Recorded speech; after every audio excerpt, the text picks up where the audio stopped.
أعوذ بالله من الشيطان الرجيم. آپ کو بھی پڑھنا ہے. أعوذ بالله من الشيطان الرجيم. بسم الله الرحمن الرحيم. الحمد لله رب العالمين. الرحمن الرحيم. مالك يوم الدين. إياك نعبد وإياك نستعين. اهدنا الصراط المستقيم. صراط الذين أنعمت عليهم غير المغضوب عليهم ولا الضالين.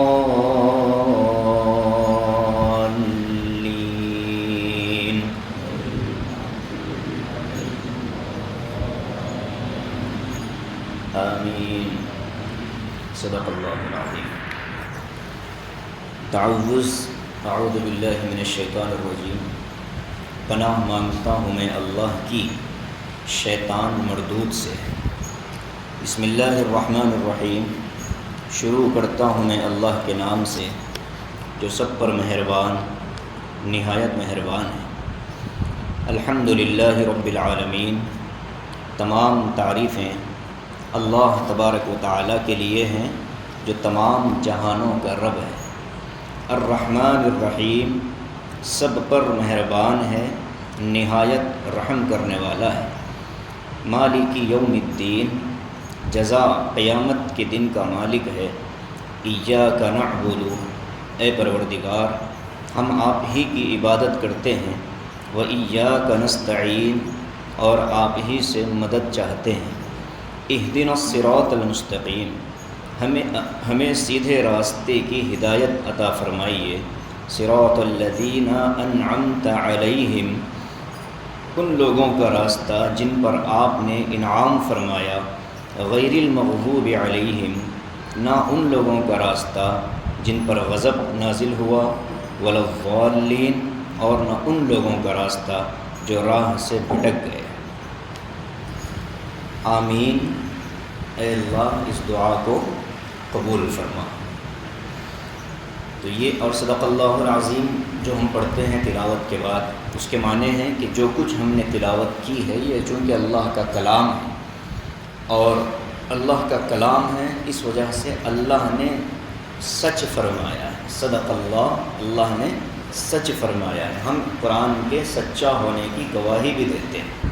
تو صدق اللہ العظیم. اسی لیے علماء نے لکھا ہے کہ صدق اللہ اور تلاوت ان دونوں کے پڑھنے کا انداز الگ ہونا چاہیے.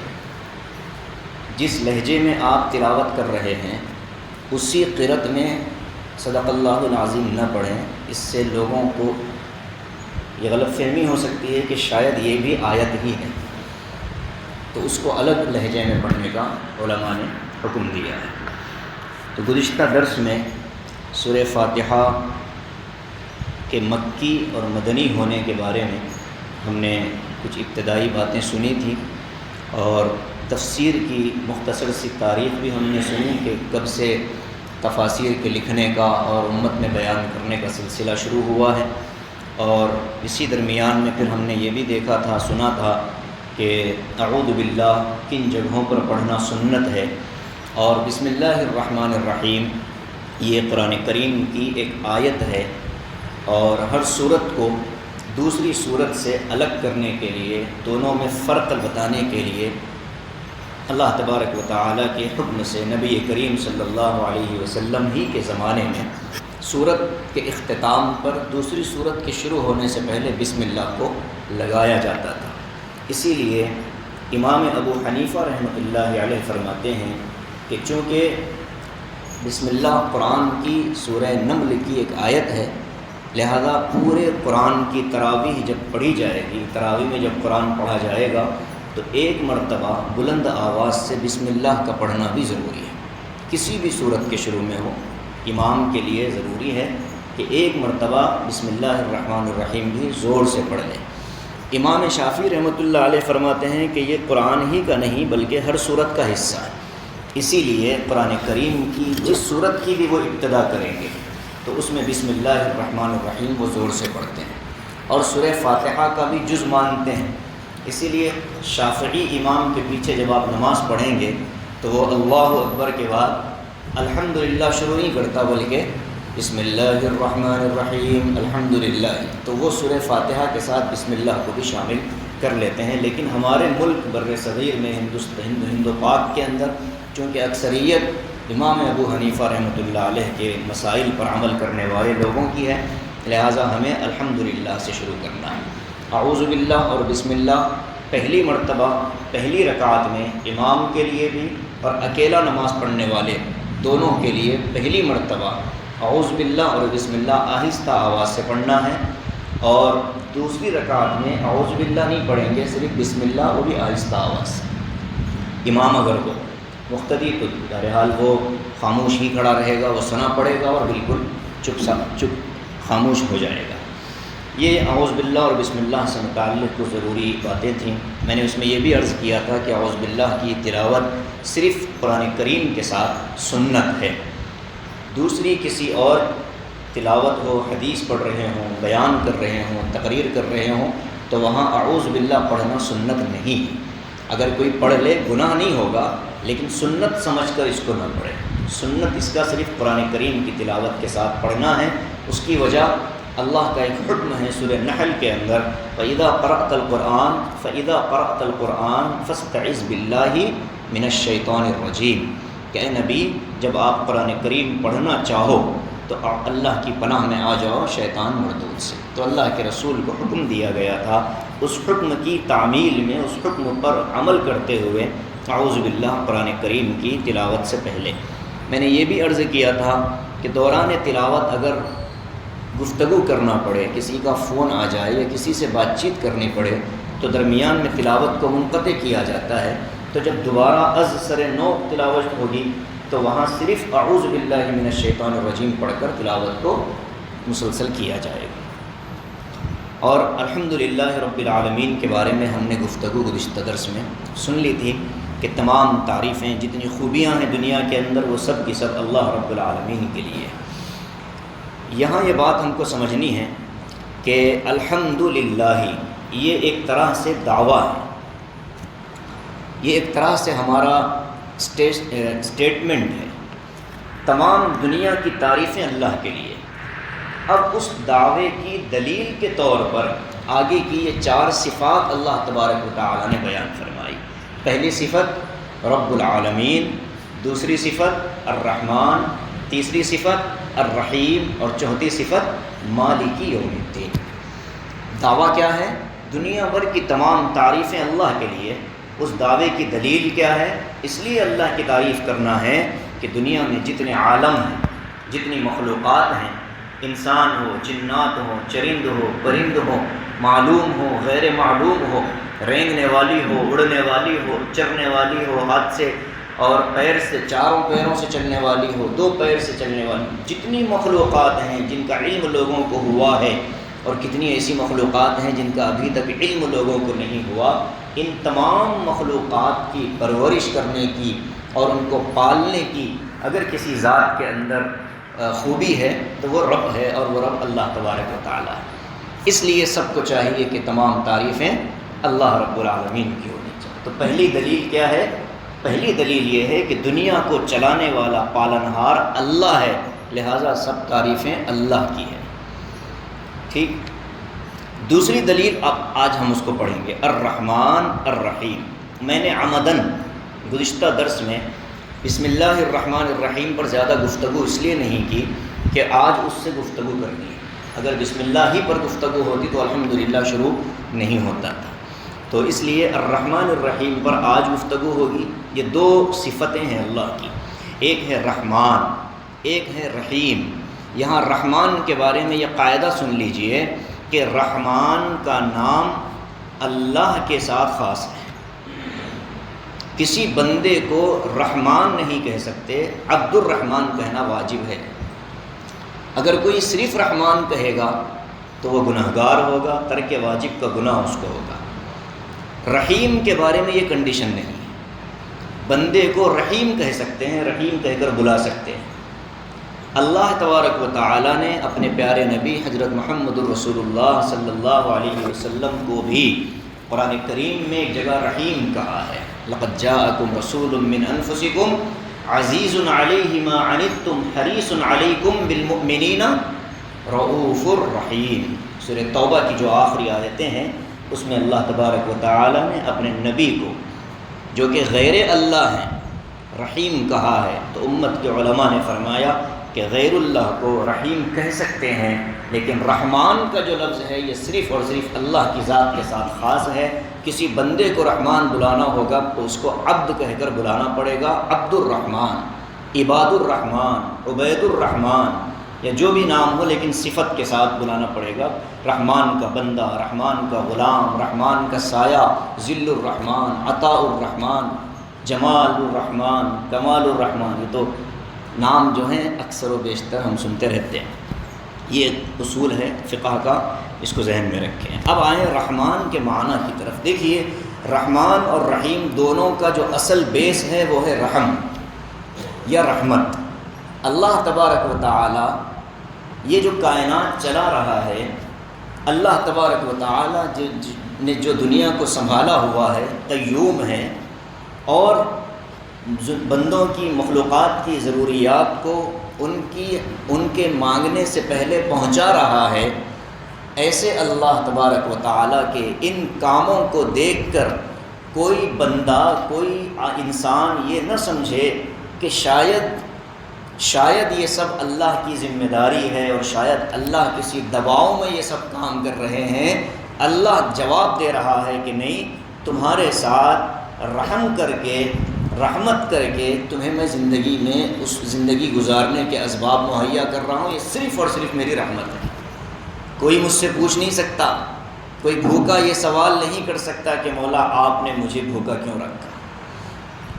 کوئی معذور یہ سوال نہیں کر سکتا کہ مولا آپ نے مجھے معذور کیوں رکھا۔ اسی لیے علماء نے لکھا ہے شریعت کے اسرار، رموز اور شریعت کے حکم کہتے ہیں حکمتیں، یہ اللہ تبارک و تعالی اپنے مخصوص بندوں پر کھولتے ہیں۔ ہر بندہ ہر حکم کی حکمت کو نہیں جانتا۔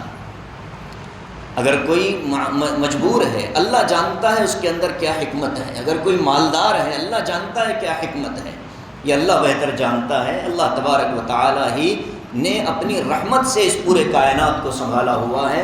اللہ تبارک و تعالی نے اپنی مرضی سے اس کو چلایا ہے، لہٰذا اس پورے نظام کو اور اس پورے کائنات کو اللہ تبارک و تعالیٰ کی رحمت کا ایک مظہر ہم کو سمجھنا چاہیے۔ اللہ آپ کو جزائے خیر دے، آپ نے دنیا کی راحت کا انتظام کیا، اللہ آپ کو آخرت کی راحتوں سے مالا مال فرمائے۔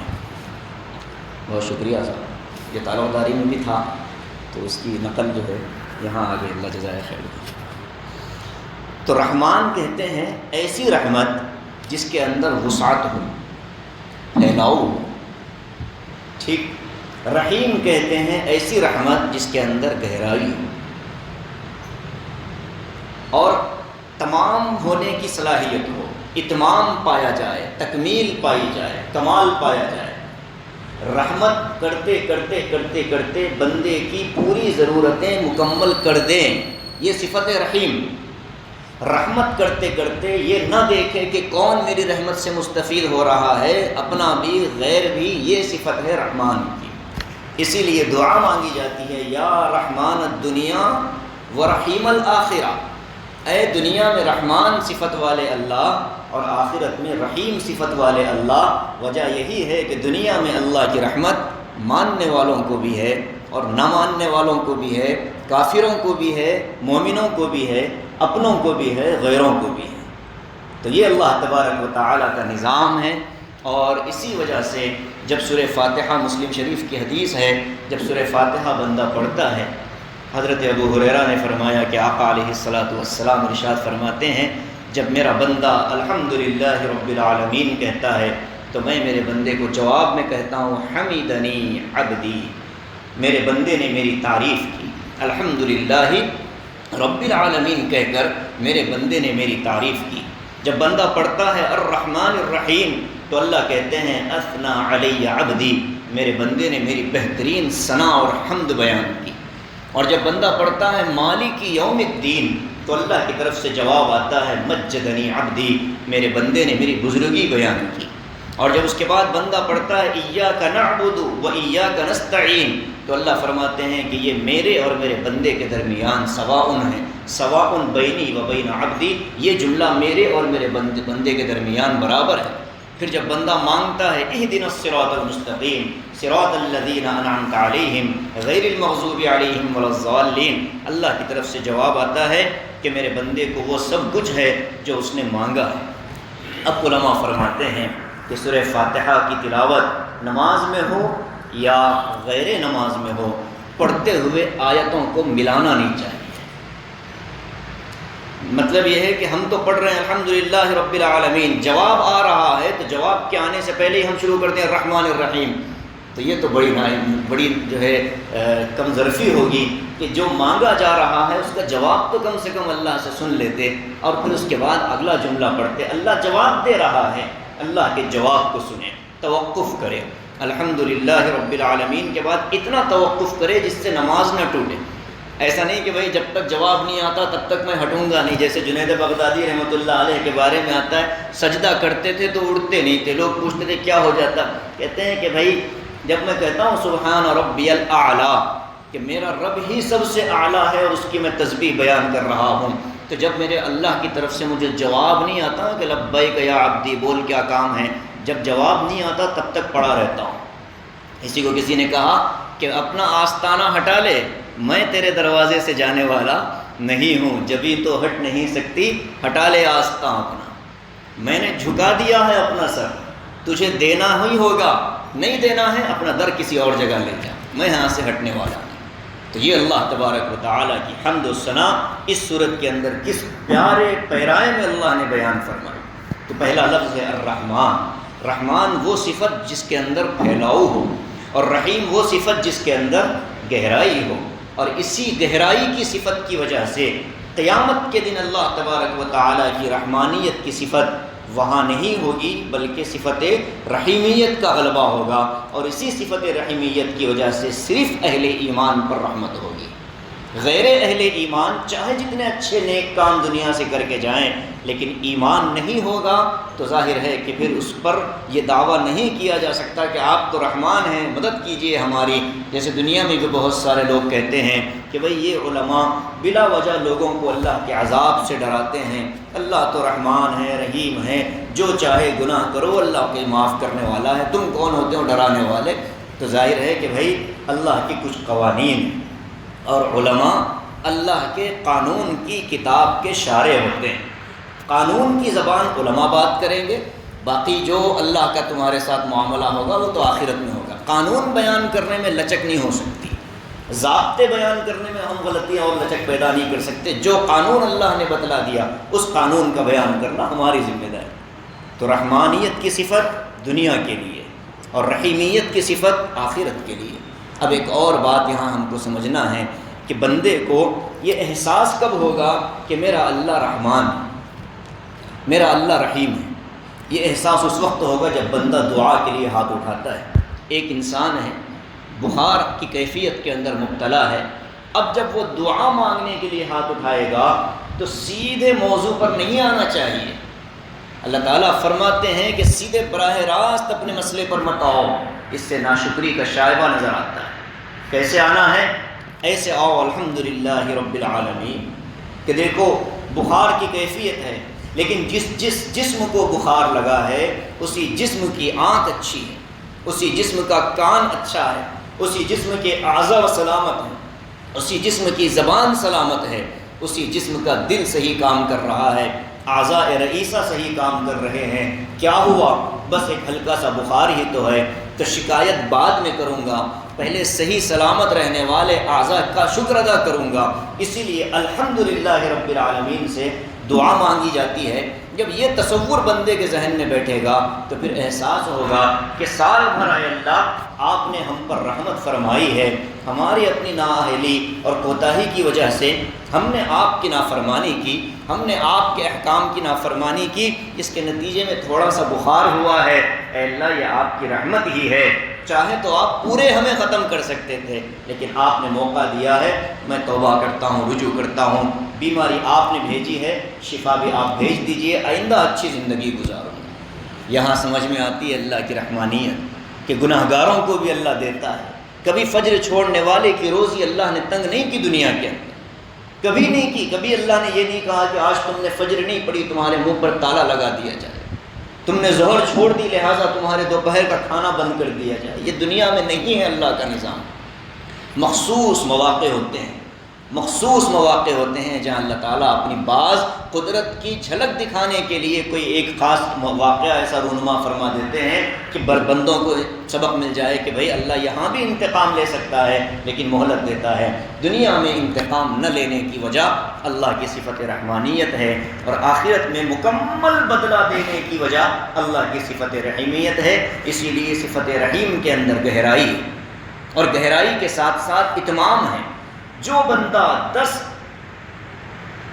سال اگر اللہ کی نافرمانی کرے، اللہ تبارک و تعالیٰ فرماتے ہیں میری رحمت اتنی زیادہ ہے کہ اس 10 سال کی نافرمانی کے بعد 10 سیکنڈ کی فرما برداری بندہ کر لے، ان الحسنات یذہبن السیئات ذالک ذکری للذاکرین، تو میری اس 10 لمحے کی تیری عبادت کو، فرما برداری کو اخلاص کے ساتھ اگر کیا جائے گا تو وہ 10 سال کی نافرمانی کو میری صفت رحیمیت ختم کر دے گی، اور وہ 10 لمحے کی اور 10 سیکنڈ کی فرما برداری کو میری صفت رحیمیت اٹھا لے گی۔ یہ ہے اللہ کی صفت رحمانیت اور صفت رحیمیت۔ اس کا ادراک اگر ہم کو ہو جائے، اللہ اللہ کہتے ہوئے پھر مزہ آئے گا۔ سورہ فاتحہ پڑھتے ہوئے رونگٹے کھڑے ہو جاتے ہیں کہ مولا کون سا مالک ہے، کون سا پروردگار ہے، اور کیا آپ کی رحمتیں ہم پر برس رہی ہیں۔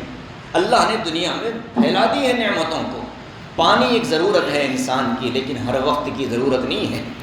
دنیا میں انسان کو کھانا اور پانی نہ ملے زندہ رہ سکتا ہے، لیکن ایک نعمت ایسی ہے کہ اس کے بغیر ایک لمحے کی زندگی نہیں، اس نعمت کا نام ہوا ہے۔ اللہ پاک نے پوری کائنات کی مخلوقات کے لیے ہوا کو مفت فراہم کر دیا۔ دنیا کے ہر خطے میں اللہ نے ہوا کو رکھ دیا جہاں مخلوقات بستی۔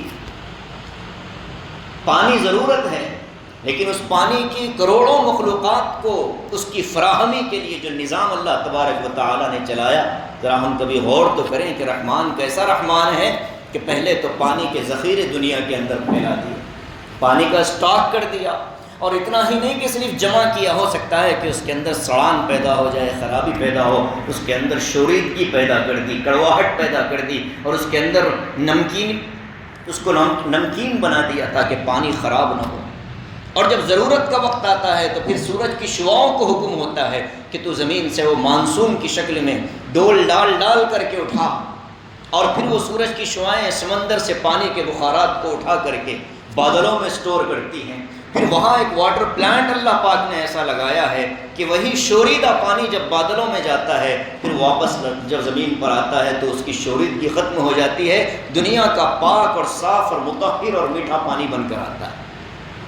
اور ایسا نہیں کہ اچانک برسا کر کے ختم کر دے، نہیں، اللہ تعالیٰ نے اس کو وادیوں پر برسایا، پہاڑوں کی چوٹیوں پر برسایا، کسی جگہ اس کو برف کے تودوں کی شکل میں محفوظ رکھا کہ جب موسم گرما آئے گا تو برف کے تودے پگھلیں گے، زمین کے سوتے بھریں گے، زمین کی دریاؤں اور نہروں کے اندر یہ پانی چلے گا، دریاؤں اور نہروں کے اندر صاف شفاف پانی، اور سمندر کی صفائی کے لیے ایک نظام اللہ نے لہروں کا آنا جانا بھی رکھا، اس کے اندر حرکت رکھی ہے کہ وہ مستقل فلٹر کا کام کرتی رہتی ہیں، اور پھر یہاں دریاؤں کے اندر اس کو بھیجا، اور دریاؤں کے ذریعے سے پورے نظام کو دنیا کے اندر چھوٹے چھوٹے سوتوں کی شکل میں، نالیوں کی شکل میں بھیجا۔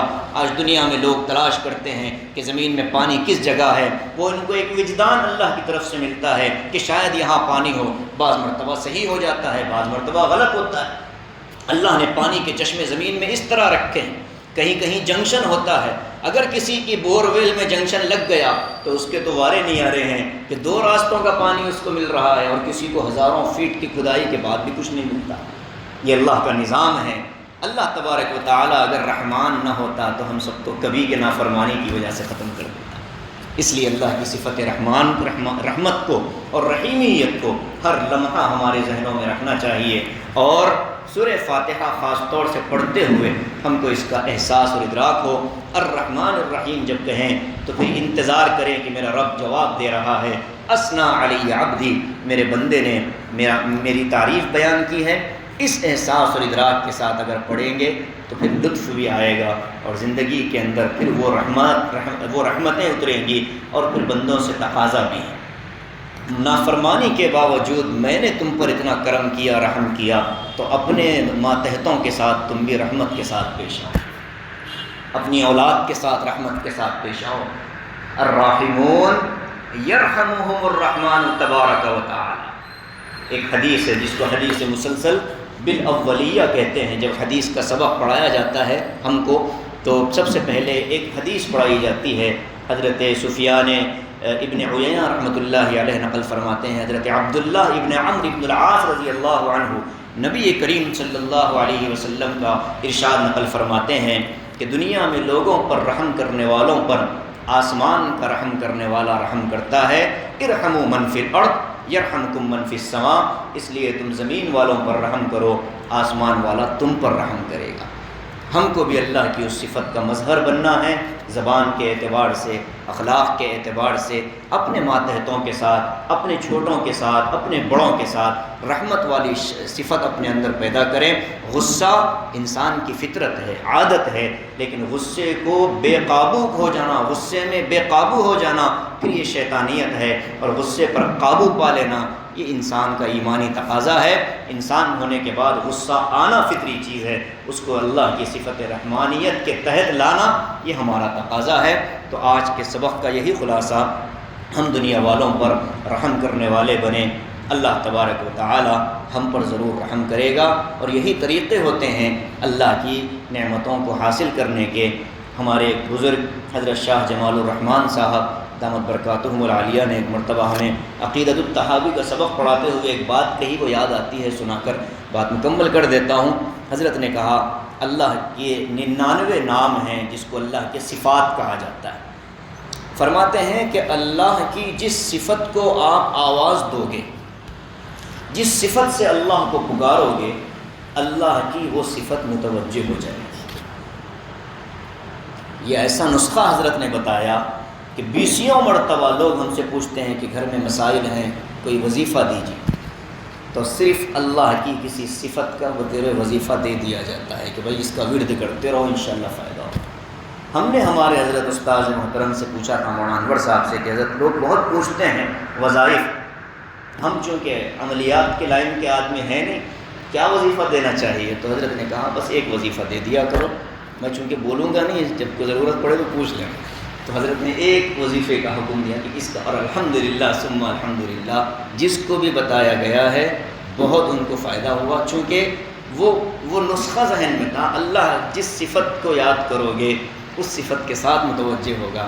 اب اللہ کی رحمت کو یاد کریں گے، اللہ کی رحمتیں متوجہ ہوں گی۔ اس لیے دعاؤں کے اندر تہجد کی جو خاص طور سے دعا ہے، کیا ہے؟ تہجد میں اٹھنے کی جو دعا ہے، تہجد میں اٹھنے کے بعد پڑھنے کی دعا، اس میں ایک لفظ ہے بہت زیادہ استعمال ہونے والا، نور۔ اللہم اجعلنی نورا وفی عینی نورا وفی قلبی نورا، اے اللہ میرے اندر نور پیدا فرما۔ رات کا وقت ہے، کوئی نہیں وہ دیکھ رہا ہے، بندہ مانگ رہا ہے کہ اے اللہ میرے اندر نور پیدا فرما۔ اللہ کی صفت نورانیت متوجہ ہوگی، نور، پھر اس کے بعد اس کا اثر بندوں کے چہروں پر ظاہر ہوتا ہے۔ اسی لیے علماء فرماتے ہیں کہ تہجد پڑھنے والے کا چہرہ منور اور روشن نظر آتا ہے، کیونکہ اس نے اٹھ کر کے وہ دعا مانگی تھی جس دعا میں اللہ کی صفت نور کو پکارا گیا۔ تو ہم بھی اللہ کی جس صفت کو پکاریں گے اس صفت کو ہم اپنی طرف متوجہ پائیں گے۔ آگے کا جو آیت ہے وہ مالک یوم الدین، اس میں آخرت کے دن اللہ کی بادشاہت کیا ہے، اور پورے دنیا کے اندر اللہ کی بادشاہت ہر وقت موجود ہے، لیکن یوم الدین کیوں کہا، صرف آخرت کے دن کا مالک؟ اگلے درس میں انشاءاللہ اس کو ہم عرض کریں گے۔ اللہ تعالی ہمارے اوپر ہر لمحہ اپنی صفت رحمت متوجہ فرماتا رہے، دنیا میں بھی اور آخرت میں بھی ہم اللہ ہی کی صفت رحمت کے مستحق ہیں۔ اللہ تعالی ہم سب کو توفیق دے کہ وہ اعمال ہم سے سرزد ہوں جس سے اللہ کی رحمت متوجہ ہو۔ الحمدللہ رب العالمین، اللہم صلی علی سیدنا شفیعنا وحبیبنا وسندنا ومولانا محمد مبارک وسلم۔ اللہم انت السلام ومنک السلام تبارک یا ذا الجلال والاکرام۔ اللہم لک الحمد کلہ ولک الشکر کلہ والیک یرجع الامر کلہ علانیتہ وسرہ فاہل انت ان تحمد واہل انت ان تعبد وانت علی کل شیء قدیر۔ الحمدللہ رب العالمین الرحمن الرحیم، یا رحمان الدنیا والآخرة ورحیمہما، یا رحمان الدنیا والآخرة ورحیمہما، یا رحمان الدنیا والآخرة ورحیمہما۔ اے کریم پروردگار، آپ اس دنیا کے تنہا مالک ہیں، آپ رب العالمین ہیں، آپ ارحم الراحمین ہیں، آپ کی مرضی چلتی ہے۔ اے اللہ، ہم تو عارضی طور پر دنیا کی چیزوں کے مالک ہیں، اے اللہ حقیقی مالک آپ ہیں۔ اے اللہ حقیقی دنیا آپ کی ہے، ملکیت ہے۔ اے اللہ نعمتیں آپ نے بارش کی طرح نچھاور کر رکھا ہے، ان سب کے باوجود آپ کی نافرمانی میں زندگی گزر رہی ہے۔ اے اللہ اپنی ذات کو اے اللہ آپ کی نافرمانی کے مقابلے میں لا کر کھڑا کر دیا ہے۔ اے اللہ ہمارے اس جرم کو معاف فرمائیے۔ اے اللہ آپ نے اب تک ہمیں مہلت دے رکھی ہے، اے اللہ آپ ہمیں اب تک مہلت دے رکھی ہے۔ اے اللہ ہمیں اس مہلت کو سمجھنے کی توفیق عطا فرمائیے، اس موقع کو سمجھنے کی توفیق عطا فرمائیے۔ اے کریم پروردگار، اے رحیم پروردگار، دنیا میں بھی ہم پر رحمت فرمائیے، آخرت میں بھی ہم پر رحمت فرمائیے۔ اے اللہ دنیا میں بھی ہم آپ کے محتاج ہیں، آخرت میں بھی آپ کے فضل و رحمت کے محتاج ہیں، ہم پر رحم فرمائیے، ہمارے دلوں کے اندر بھی رحم پیدا فرمائیے، مخلوق کے لیے رحم پیدا فرمائیے، اپنوں کے لیے رحم پیدا فرمائیے، غیروں کے لیے رحم پیدا فرمائیے۔ اے اللہ وہ اعمال کروا لیجئے جن سے آپ راضی ہوتے ہوں، اے اللہ ان اعمال سے بچا لیجئے جن سے آپ ناراض ہوتے ہوں۔ اے اللہ یہاں آپ کے پاک کلام کو سننے سنانے کا جو مبارک سلسلہ شروع ہوا ہے، مولا اپنے فضل و کرم سے قبول فرما لیجئے۔ اے اللہ اخلاص پیدا فرمائیے، استقامت پیدا فرمائیے۔ اے اللہ ایسا نہ ہو کہ ہمارا یہ عمل قیامت کے دن ہمارے منہ پر مانڈ دیا جائے۔ اے اللہ اس کو قبول فرما لیجئے۔ اے اللہ اس کو ذریعہ بنا کر ہماری مغفرت کا پروانہ ہمیں دے دیجئے، اس کو ذریعہ بنا کر ہمیں معاف فرمائیے۔ اے اللہ زندگیوں میں قرآن کریم کی نور کو لائیے، قرآن کے احکام پر عمل کرنا آسان فرمائیے۔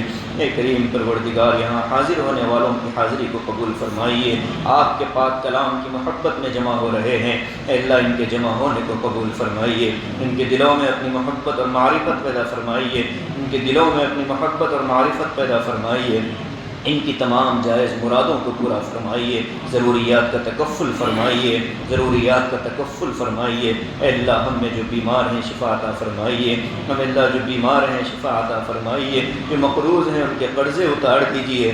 اے اللہ جو جس لائن سے پریشان ہیں مولا اپنے فضل و کرم سے ان سب کی پریشانیوں کو دور فرمائیے۔ اے اللہ بے روزگار نوجوانوں کو حلال روزگار سے لگا دیجیے۔ اے اللہ جو روزگار سے جڑے ہیں اے اللہ ان کی روزیوں میں برکت عطا فرمائیے۔ اے اللہ بے اولادوں کو اولاد عطا فرمائیے۔ اے اللہ بے نکاحوں کے نکاحوں کا انتظام فرمائیے۔ سارے عالم کے اندر اے اللہ ہدایت کی ہواؤں کو چلا دیجیے، سارے عالم کے مسلمانوں پر رحم فرمائیے، سارے عالم کے مسلمانوں پر رحم فرمائیے۔ اے اللہ 100% دین ہماری اپنی زندگیوں میں لے آئیے۔ اے اللہ جس دین کو آپ کے پیارے حبیب صلی اللہ علیہ وسلم نے ہمیں امانت کے طور پر دیا ہے، اے اللہ اس دین پر آخری سانس تک ہمیں قائم اور دائم رکھیے۔ اے اللہ جب دنیا سے جانے کا وقت ہو ہماری زبانوں پر کلمہ طیبہ کو جاری فرمائیے، کامل ایمان کے ساتھ ہمیں اپنے دربار میں بلائیے۔ اے اللہ ہم سب کی دعاؤں کو اپنے لطف و کرم سے قبول فرما دیجیے۔ ربنا تقبل منا انک انت السمیع العلیم، تب علینا انک